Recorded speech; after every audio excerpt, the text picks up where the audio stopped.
अयोध्या में बीजेपी चुनाव हार गई, बद्रीनाथ में बीजेपी हार चुकी है। क्या अब वैष्णो देवी में भी बीजेपी का भी वही हाल होने वाला है जो अयोध्या और बद्रीनाथ में हुआ? बीजेपी की धड़कनें बढ़ी हुई हैं क्योंकि जम्मू कश्मीर के दूसरे चरण में सबसे ज्यादा वोटिंग जिस सीट पर हुई है वो है माता वैष्णो देवी की सीट।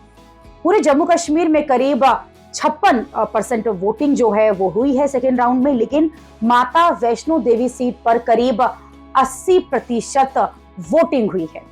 इस बार बम्पर वोटिंग के बाद सवाल उठ रहे हैं कि क्या बीजेपी इस सीट को निकाल पाएगी, क्योंकि इस सीट के लिए बीजेपी ने पूरी ताकत झोंक दी थी।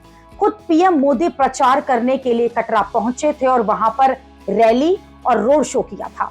बीजेपी ने माता वैष्णो देवी सीट पर इतना जोर इसलिए लगाया था क्योंकि माता वैष्णो देवी सीट अगर जीत नहीं पाए तो विपक्ष उसी तरह का माहौल बनाएगा जिस तरह से अब तक अयोध्या और बद्रीनाथ को लेकर कहता रहता है। अयोध्या में लोकसभा चुनाव बीजेपी हार गई थी और उत्तराखंड में बद्रीनाथ का जो उपचुनाव था वो भी बीजेपी हार गई थी।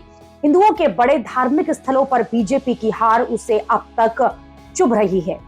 जहां तक माता वैष्णो देवी की सीट की बात है तो ये सीट नए परिसीमन के बाद बनी सीट है। पहले ये रियासी विधानसभा के अंदर आती थी और माता वैष्णो देवी की सीट पर बीजेपी की स्थिति कुछ अच्छी नहीं है क्योंकि कई तरह की चुनौतियां यहां पर भारतीय जनता पार्टी के लिए थी। इसलिए बीजेपी ने यहां पर पहले किसी और को टिकट दिया था और फिर उम्मीदवार बदल दिया। खुलेआम यहां गुटबाजी भी हुई।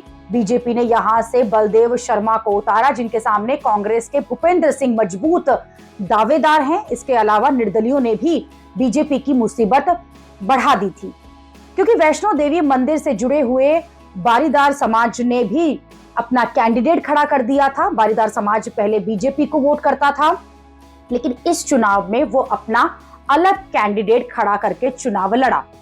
बारीदार समाज वैष्णो देवी मंदिर पर अपने हक के लिए कई सालों से संघर्ष कर रहा है। पीएम मोदी ने बारीदार समाज को लुभाने के लिए कोशिश की है, लेकिन ये कोशिश कितनी सफल होगी ये कहा नहीं जा सकता। लेकिन अगर अयोध्या और बद्रीनाथ की तरह ही वैष्णो देवी में भी हुआ जो अयोध्या और बद्रीनाथ में हुआ बीजेपी के साथ, तो फिर गजब हो जाएगा।